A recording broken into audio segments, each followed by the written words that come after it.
Salam. Ganito pala ang pag-trading ng makina.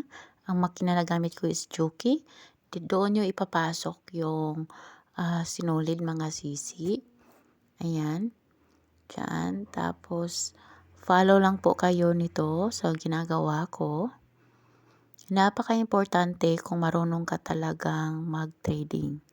So, magkamali ka lang, ay hindi na maganda yung takbo ng pagtatahi ninyo. Kaya kailangan talaga na ang pag-trading ay maayos.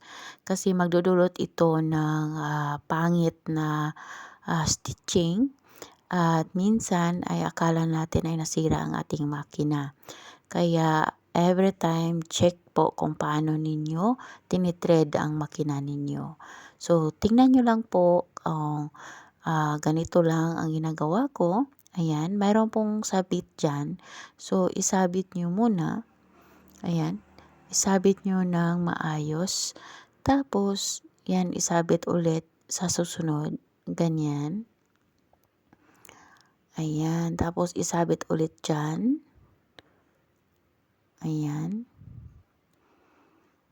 Tapos, mayroon pong yung butas po sa bandang dyan. Ayan, ipasok nyo din po dyan mga sisi. Ayan.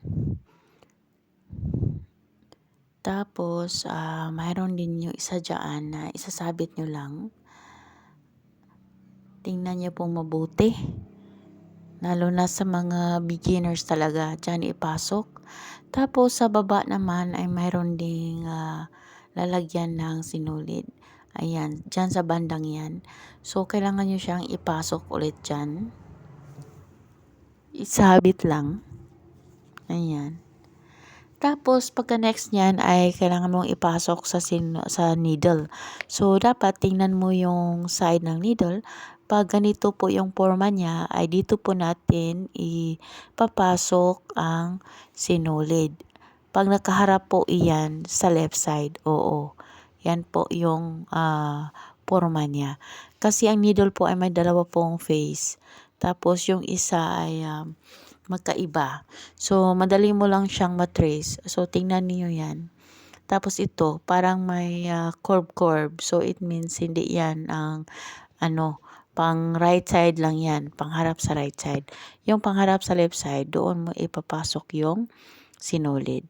Kasi once na magkamali kang ilagay iyan, ay hindi yan tatakbo mga sisi. Lalo na kung yung needle mo ay mali pagkalagay, hindi talaga yan magtatahi. O, tatakbo siya pero hindi siya magtatahi.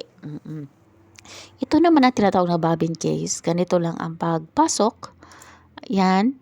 Tingnan nyo po yung kamay ko. Tapos dyan, ipasok din siya. Tapos, dyan, isabit siya ng maayos. Tapos, testingin niyo kung ganito. Oo. Ano lang siya, dahan-dahan siyang pababa. Hindi diretso kasi para hindi naman magka-skipping yung outer na tahi natin. So dito sa napansin nyo ay mayroon po siyang butas sa gilid. Dyan.